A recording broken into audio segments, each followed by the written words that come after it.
Благодарам на репликата. Колега, се сеќавате ли на еден легендарен пратеник, дедо Митко Анастасовски? Сеќавате?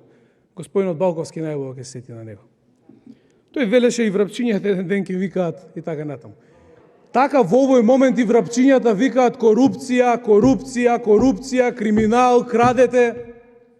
Тоа се случува сега во Македонија, тоа е реалност. Денеска тема е корупција, па што да зборувам? Велите 10 пати сум спомнал корупција. Значи многу нормално да зборувам за корупција.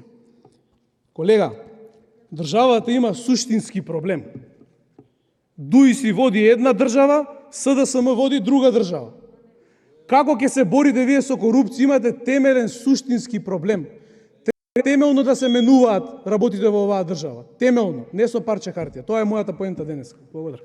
Има збор пратеничката Марија Петрушевска, повелете.